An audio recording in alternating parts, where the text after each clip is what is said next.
जय माता दी। स्वागत है आप सबों का आज के क्लास में। ये टॉपिक है हमारा आज का फर्टिलाइजेशन। फर्टिलाइजेशन का हिंदी होता है निषेचन। फर्टिलाइजेशन का मतलब हुआ कि जब मेल गैमीट और फीमेल गैमीट दोनों का फ्यूजन होता है तो उस प्रोसेस को हम फर्टिलाइजेशन कहते हैं।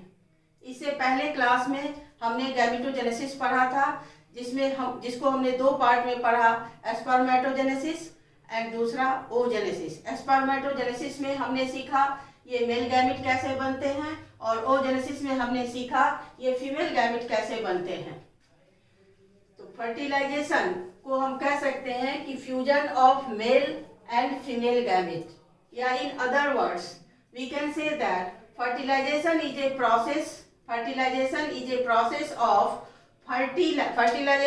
process of fertilizing female gamete by male gamete। कहने का मतलब कि फर्टिलाइजेशन में फर्टिलाइज मेल गैमेट होता है या फीमेल गैमेट होता है। तो आंसर होगा फर्टिलाइज फीमेल गैमेट होता है, न कि मेल गैमेट। तो इसलिए हमने यहाँ ये लिख दिया कि process of fertilising female gamete by male gamete. अब फर्टिलाइजेशन के टॉपिक में हमको पढ़ना है कि इसका रिक्वायरमेंट्स क्या है, फर्टिलाइजेशन के लिए हमें क्या क्या चाहिए। दूसरा, फर्टिलाइजेशन होता कहाँ है। तीसरा, फर्टिलाइजेशन के बाद बनता क्या है। और चौथा जो सबसे ज़्यादा इम्पोर्टेंट है कि इस फर्टिलाइजेशन के लिए मेल गैमेट और फीमेल गैमेट के मिलने के लिए कौन कौन सा प्रोसेस इन्वॉल्व होता है उसको। तो जो फर्टिलाइजेशन के लिए जो प्रोसेसेस इन्वॉल्व होते हैं वो है insemination, capacitation, acrosomal reaction, prevention of polyspermy और फॉर्मेशन ऑफ रिसेप्शन कोन या फर्टिलाइजेशन कोन। तब जाकर के ये मिलते हैं और तब इन दोनों के मिलने से जायगोट बनता है। ये सभी जो प्रोसेस हैं इनका अलग अलग फेज होता है। पहले फेज को हम वो सिनगैमी वाला फेज कहते हैं कि जब ये मेल गैमीट और ये फीमेल गैमीट जब दोनों मिलते हैं तो उसको सिनगैमी कहते हैं। इसके बाद इन दोनों के मिलने के बाद इन दोनों के जो साइटोप्लाज्म एक दूसरे से मिक्स होते हैं उसे साइटोगैमी कहते हैं। और तीसरा स्टेज आता है कैरियोगैमी, जब मेल के प्रोन्यूक्लियस और फीमेल के प्रोन्यूक्लियस मिलते हैं तो उसको हम कैरियोगैमी कहते हैं। और एट लास्ट जब ये न्यूक्लियस के अंदर इस न्यूक्लियस के अंदर जो हैप्लॉइड क्रोमोसोम्स हैं और यहाँ जो हैप्लॉइड हैं, ये दोनों हैप्लॉइड्स मिलकर जो डिप्लॉइड स्टेज में आते हैं, दोनों के जो क्रोमोसोम्स मिक्स होते हैं उसको एम्फीमेक्सिस कहते हैं। इस तरह इन सभी फेज में जाकर ये फर्टिलाइजेशन का प्रोसेस पूरा होता है। लेकिन फर्टिलाइजेशन के प्रोसेस को पढ़ने से पहले हमें मेल गैमीट का स्ट्रक्चर जान लेना चाहिए और फीमेल गैमीट का स्ट्रक्चर जान लेना चाहिए। तो चलिए हम पहले मेल गैमीट का स्ट्रक्चर बताते हैं और उसके बाद फीमेल गैमीट का बताएंगे। ये जो फीमेल गैमीट है ये ऑलरेडी अभी फीमेल गैमीट बना नहीं है, ये सेकेंडरी ओसाइट है। जब ओवुलेशन होता है सेकेंडरी ओसाइट के स्टेज में, जब ये जाकर फैलोपियन ट्यूब में जाता है तो ये फिगर यहाँ लिखा हुआ है फीमेल गैमीट, और इसमें जो क्रोमोसोमल नंबर्स हैं 23 हैप्लॉइड हैं और ये सेकेंडरी ओसाइट स्टेज में है। तो पहले हम इस स्पर्म का स्ट्रक्चर समझते हैं। मेल गैमीट या हैप्लॉइड मेल जर्म सेल, जिसमें नंबर ऑफ क्रोमोसोम्स कितने हैं 23, यानी 11 पेयर्स, यानी इसमें क्या है 11 पेयर्स। क्या है इसमें ऑटोजोम्स और सिंगल एक्स और वाई, इस दोनों में से इसमें कुछ भी हो सकता है। तो ये 22 + 1 कितने हुए 23। जस्ट लाइक इसमें भी उसी तरह से क्रोमोसोम्स होंगे। अब हम इसका स्ट्रक्चर समझते हैं। जिस तरह तरह हर सेल अपने बाउंड्री से घिरा होता है, हर सेल में एक मेम्ब्रेन होता है, उसको सेल मेम्ब्रेन कहते हैं। ठीक उसी तरह से ये जो स्पर्म है ये भी एक सेल है। फर्क सिर्फ इतना है कि नॉर्मल जो सेल होते हैं वो या तो स्फेरिकल होते हैं या रेक्टेंगुलर होते हैं, बट इसका सेल का जो शेप है वो टैडपोल जैसा लगता है। इसका सेल का शेप टैडपोल जैसा है और कुछ स्पेसिफिक स्ट्रक्चर है। तो इस सेल के जो ये चारों साइड से जो ये है इसको हम कहेंगे, चारों तरफ से घिरा हुआ है, इसको हम कहेंगे सेल मेम्ब्रेन। इसलिए यहाँ मैंने ये लिख दिया है, इसको कहेंगे हम लोग सेल मेम्ब्रेन या प्लाज्मा मेम्ब्रेन। दूसरा फिगर है ये एक्रोजोम, ये हेड रीजन में होता है। ये जो स्पर्म है इस स्पर्म को हम मेनली 4 पार्ट में डिवाइड करते हैं। इस स्पर्म को हम मेनली 4 पार्ट में डिवाइड करते हैं। पहला ये हुआ हेड रीजन, ये जो यहाँ से यहाँ तक का रीजन है ये हेड रीजन।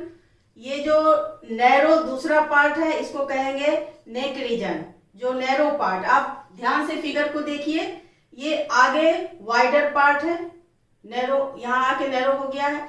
तो इस यहाँ से यहाँ तक, ये इतना दूर तक ये पोर्शन हेड और ये पोर्शन नेक और ये वाला पोर्शन ये मिडिल पार्ट कहते हैं और सबसे लास्ट वाला पोर्शन टेल। इस तरह से आपने मेल गैमेट के बारे में ये सीखा कि इसमें मेनली 4 रीजन होते हैं। पहला हेड, दूसरा नेक और तीसरा मिडिल पीस और लास्ट टेल। और इसका सबसे लंबा लॉन्गेस्ट पार्ट टेल होता है, फ्लैजिलेटेड होता है, ये हेल्प करता है मूवमेंट में।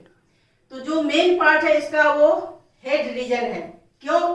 तो इस हेड रीजन में ही न्यूक्लियस होता है और एक्रोजोम होता है। ये जो हेड है, हेड के एंटीरियर पार्ट में, एंटीरियर हिस्से में ये एक्रोजोम होते हैं। ये इस तरह से जो स्ट्रक्चर बना हुआ है ये एक्रोजोम है। यही एक्रोजोम गोल्गी बॉडी से डिराइव होता है, गोल्गी बॉडी से ये बना होता है एक्रोजोम। और जैसा कि आप जानते हैं कि गोल्गी बॉडी एक ऐसा ऑर्गेनेल है जिसको हम सेक्रेटरी ऑर्गेनेल कहते हैं। इसी की मदद से ढेर सारे एंजाइम्स का भी सिक्रीशन होता है। तो यही एक्रोजोम एक्रोजोमल रिएक्शन में मदद करता है। कैसे मदद करता है ये हम आगे जानेंगे। इसमें हाइड्रोलाइटिक एंजाइम्स होते हैं और जैसे hyaluronidase enzyme, corona radiator penetrating enzyme, ये सब एंजाइम्स होते हैं, वो आगे हम पढ़ेंगे।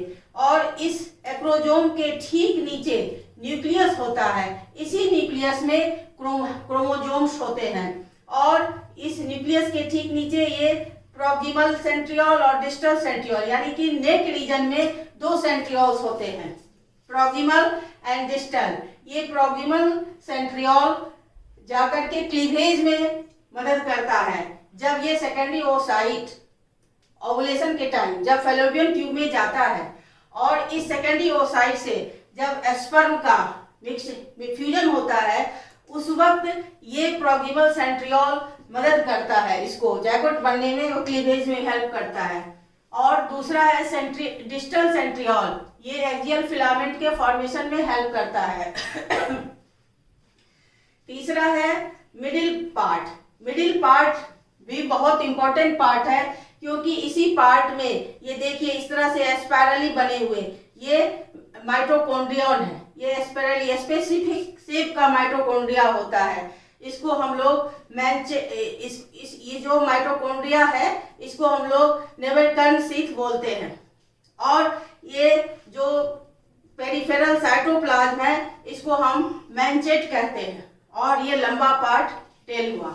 इस तरह से आपने ये सीखा कि फर्टिलाइजेशन के लिए हमें 2 गैमेट चाहिए और मेल गैमेट जिसको स्पर्म कहते हैं। तो ये स्पर्म का स्ट्रक्चर हुआ, मेल गैमेट का स्ट्रक्चर हुआ। इसका स्ट्रक्चर पढ़ना इसलिए जरूरी था कि इसका शेप, इसके स्ट्रक्चर में कौन कौन से पार्ट हैं जो हेल्प करेंगे इसके साथ फ्यूजन में। दूसरा अब आइए दूसरा पढ़ेंगे अब हम फीमेल गैमिट, जो कि सेकेंडरी ओसाइट स्टेज में है। ये सेकेंडरी ओसाइट में अब देखिए, ये सबसे अंदर वाला जो पार्ट है यही है सेकेंडरी ओसाइट। ये सबसे अंदर वाला पार्ट ये सेकेंडरी ओसाइट है। तो जिस तरह इसमें ये मेम्ब्रेन से घिरा हुआ है, उसी तरह से ये भी ये देखिए, ये मेम्ब्रेन से घिरा हुआ है। इसको सेकेंडरी ओसाइट, इसको हम कहेंगे प्लाज्मा मेम्ब्रेन। और आप ओजेनेसिस में पढ़े थे कि जैसे ही सेकेंडरी ओसाइट का फॉर्मेशन होता है, जैसे ही सेकेंडरी ओसाइट का फॉर्मेशन होता है, उसी वक्त सेकेंडरी ओसाइट अपने चारों ओर एक मेम्ब्रेन का फॉर्मेशन करता है, जिसको हम कहते हैं जोना पेलिसोडा। देखिए, ये मेम्ब्रेन जैसे ही सेकेंडरी ओसाइट बना, वो अपने चारों ओर एक लेयर बनाया, जिसको हम क्या कहें, जोना पेलिसोडा। और जोना पेलिसोडा तो सेकेंडरी ओसाइट के द्वारा सिक्रीशन हुआ, और ये ओसाइट किसके अंदर है, फॉलिकल्स के अंदर है। सेकेंडरी ओसाइट टर्शियरी फॉलिकल्स के अंदर है। तो ये फॉलिकल्स ओवरी का हिस्सा है। तो जिस समय ये जोना पेलिसोडा ये खुद के सेक्रेशन से बनाता है, ठीक उसी समय ये ओवेरियन फॉलिकल्स एक लेयर का सेक्रेशन करते हैं उसको हार्ड बनाने के लिए, और उसको उस लेयर को हम कहते हैं, ये इस तरह से, ये देखिए इसके तरफ, इसको हम लोग कहेंगे कोरोना रेडिएटा। ये सारे जो हैं ये सेल्स हैं, ये सारे सेल्स हैं, सेल्स के लेयर हैं। ये सेल्स हैं किसके, कोरोना रेडिएटा के। और जोना पेलिसोडा जो बना, उस पर रिसेप्टर्स होते हैं, जिसको हम कहते हैं ZP3 receptor. Z for zona, P for pellucida, ये 3 ZP3 रिसेप्टर्स होते हैं। क्योंकि जब स्पर्म एंट्री करेगा तो उसका सेंसेशन, उसके रिसीविंग के लिए, उससे जुड़ने के लिए, बाइंडिंग के लिए रिसेप्टर्स चाहिए, वे ये ZP3 उसी का काम करते हैं। इस तरह आपने ये समझ लिया कि मेल गैमिट का स्ट्रक्चर क्या है, और फीमेल गैमिट जो सेकेंडरी ओसाइट स्टेज में है उसका स्ट्रक्चर क्या है। अब हम सीखेंगे कि ये दोनों कैसे मिलते हैं। दोनों जब मिलते हैं तो उस समय का फेज क्या होता है, उस समय का स्ट्रक्चर क्या होता है, कौन कौन से प्रोसेस होते हैं।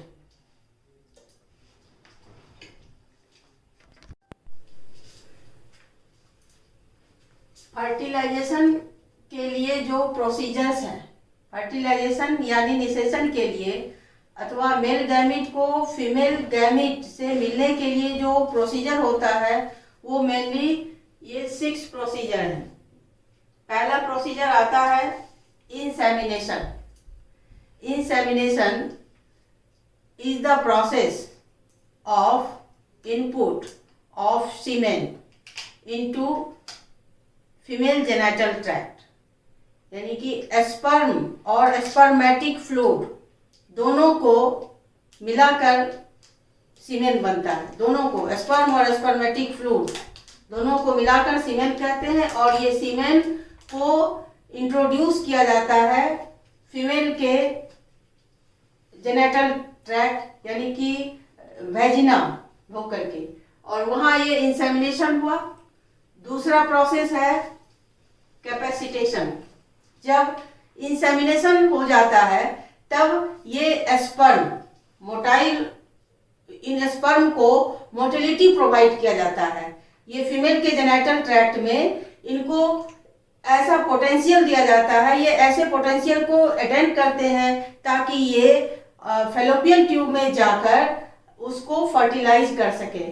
तो major changes occur in female genital tract for capacitation of sperm.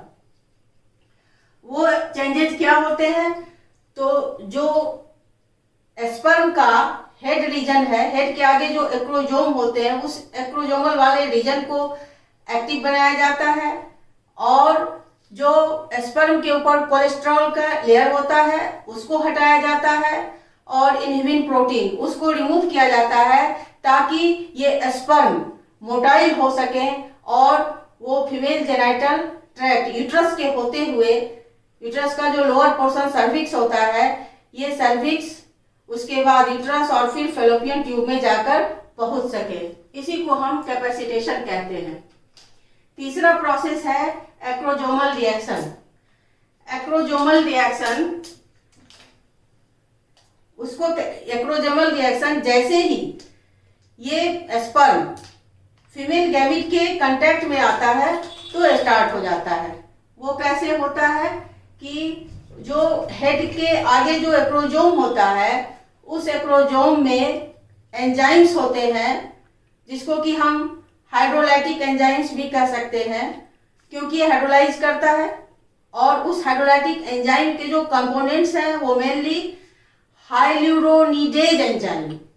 ये हाइल्यूरोनिडेज एंजाइम ओवम के सेकेंडरी ओसाइट के जो सेकेंडरी मेम्ब्रेन होते हैं, वो कोरोना रेडिएटा जो सेकेंडरी मेम्ब्रेन है, वो जो वहाँ फॉलिकुलर सेल्स जो होते हैं वो वहाँ हाइल्यूरिक एसिड से कंपैक्ट होते हैं। तो ये हाइल्यूरिनेज एंजाइम उस हाइल्यूरिक एसिड को डाइजेस्ट करता है और सेल्स को लूज करता है, तो इसे उसके अंदर जाने का रास्ता बनता है।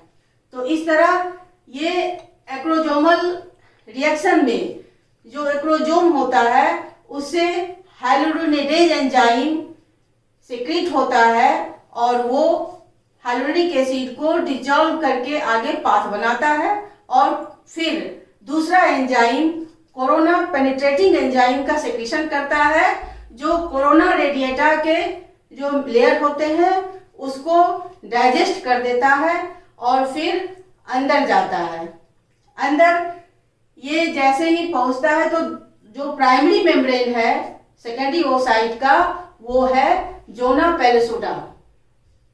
तो जैसे ही जोना पेलिसुडा के कांटेक्ट में आता है तो तीसरा एंजाइम जोना लाइसिन एंजाइम का सेक्रेशन करता है और वो जो है वो जोना पेलिसुडा के मेम्ब्रेन के ऊपर ZP3 फैक्टर होते हैं, वो से वो बाइंड करता है, फिर उसको डाइजेस्ट करता है और फिर अंदर जाता है।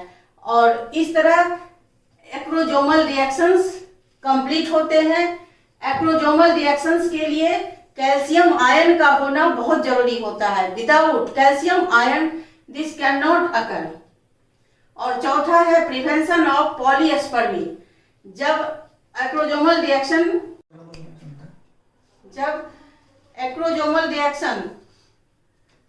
कंप्लीट होता है तो तब आता है prevention of polyspermy. Poly means many, यानी कि जो बहुत सारे स्पर्म होते हैं उनको रोका जाता है, सिर्फ एक को ही अलाउड किया जाता है। इसी को हम कहते हैं प्रिवेंशन ऑफ पॉलीएस्पर्मी। ये दो प्रोसेस में होता है। पहला होता है डीपोलराइजेशन, यानी कि जब ये कांटेक्ट में आता है, जोना पेलिसुडा के कांटेक्ट में जैसे ही आता है तो इसका एक सेंसेशन अराइज होता है और एक्टिव पोटेंशियल क्रिएट होता है, यानी डीपोलराइजेशन होता है। और तब ये जो यहाँ आप देख रहे हैं, ये जो कैल्शियम आयन का एंट्री हुआ और कॉर्टिकल ग्रैन्यूल्स होते हैं, ये मिल करके और एक हार्ड लेयर बना देते हैं, जिससे क्या हो जाता है कि अब रास्ता बंद हो जाता है और कोई भी स्पर्म एंट्री नहीं कर सकता है। और नेक्स्ट स्टेप है फॉर्मेशन ऑफ रिसेप्शन कोन। और जब ये एग मेम्ब्रेन से मिलते हैं तो यहाँ पर ये फर्टिलाइजेशन कोन बनता है। और सबसे लास्ट स्टेप है फर्टिलाइजेशन पाथ। जब मेल और फीमेल प्रोन्यूक्लियाई दोनों मिलते हैं तो और वो जिस पाथ को फॉलो करते हैं उसे हम फर्टिलाइजेशन पाथ कहते हैं, और दोनों मिलकर के लास्ट में जायगोट का फॉर्मेशन करते हैं। अब हम इन सारे प्रोसीजर्स को हम फिगर के द्वारा समझेंगे। सबसे पहला प्रोसेस इंसेमिनेशन। तो इंसेमिनेशन कहाँ होता है?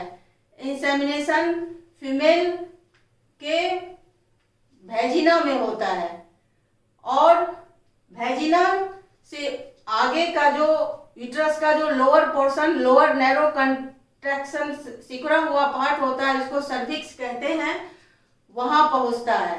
वहां पहुंचने के बाद फिर यूट्रस में जाता है और फिर ये फैलोपियन ट्यूब में जाता है। फैलोपियन ट्यूब में वहाँ already ovum secondary oocyte stage में प्रेजेंट है।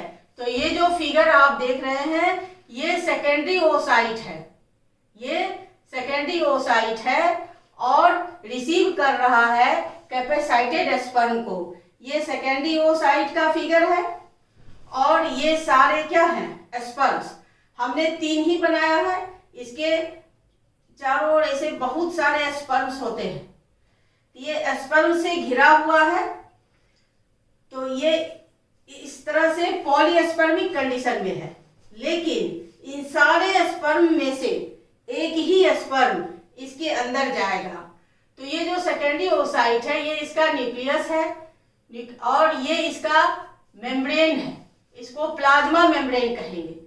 इसको क्या कहेंगे, प्लाज्मा मेम्ब्रेन। और ये जो ब्लैक कलर से है ये क्या है, जोना पेलिसुडा, इसको प्राइमरी मेम्ब्रेन। और ये जो सेल्स हैं ब्लू कलर से, ये हैं sales of corona radiata.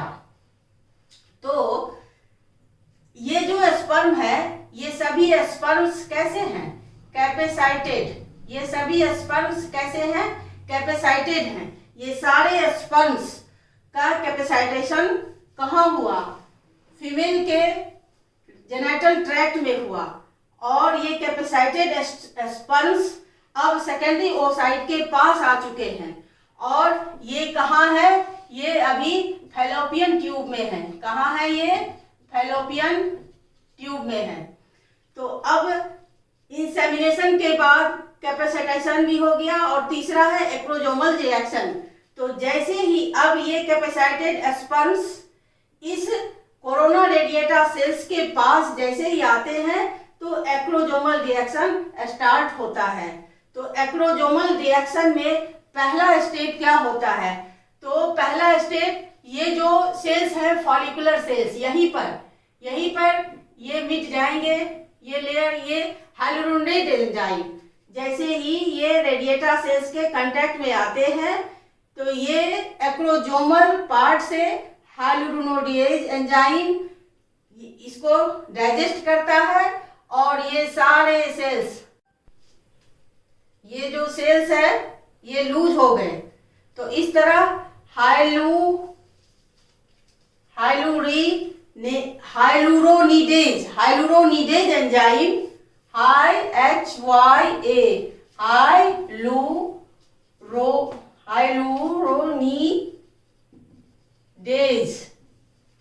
Enzyme ये इसको लूज किया।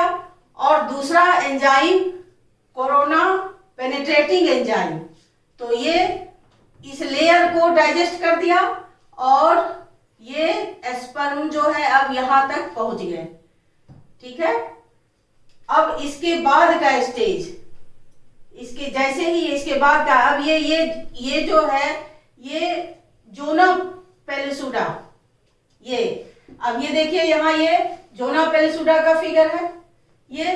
तो जैसे ही ये यहाँ जोना पेलिसुडा के पास पहुंचते हैं तो यहाँ पर देखिए ZP3 यहाँ भी है, ZP3 फैक्टर्स हैं ये, इसको क्या करते हैं, सेंसेशन काउज करते हैं। और यहाँ ये कैल्शियम आयन है, इसके इन्फ्लक्स से और ये कॉर्टिकल ग्रैन्यूल्स हैं, इससे ये पूरा लेयर हार्ड हो जाता है। और देखिए इस फिगर में यहाँ ये पूरा हार्ड हो गया है। तो इस तरह अब यहाँ एक फर्टिलाइजेशन कोन बन जाता है और ये स्पर्म इसके अंदर आ गया। इसके बाद का फिगर आप देखिए, ये एक्रोजोमल रिएक्शन कंप्लीट हुआ, दूसरा प्रिवेंशन ऑफ पॉलीस्पर्मी। और अब यहाँ पर ये न्यूक्लियस देखिए, ये फिगर, इसमें देखिए ये जो मेम्ब्रेन है ये जोना पेलिसुडा और ये है इसका एक का प्लाज्मा मेम्ब्रेन, ये है पोलर बॉडी। और ये देखिए फीमेल प्रोन्यूक्लियस, ये मेल प्रोन्यूक्लियस, ये प्रोक्सिमल सेंट्रियोल। तो अब हमको ये समझना है कि एक्रोजोमल रिएक्शन में जब कोरोना रेडिएटा और जोना पेलिसुडा के अंदर आ गया तो उसका जो कांटेक्ट होता है वो एग मेम्ब्रेन से होता है। तो ये जो मेम्ब्रेन है ये एग मेम्ब्रेन है, और जैसे ही ये यहाँ आते हैं एक तरह से ये कोन बनता है यहाँ पर, और इसको जो एक तरह से इसको फैगोसाइटोसिस कह सकते हैं। ये स्पर्म को खींच लेता है। मैमल का के केस में ही पूरे सेल अंदर जाता है, तो ये अंदर आ गया और अब ये यहाँ पर दोनों के न्यूक्लियस बन गए। और इसी जब ये स्पर्म सेकेंडरी ओसाइट के अंदर एंट्री करता है तभी सेकेंडरी ओसाइट में मियोसिस सेकेंड कंप्लीट होता है, जो बनता है ये सेकेंड पोलर बॉडी और दूसरा ये लार्ज ओवम।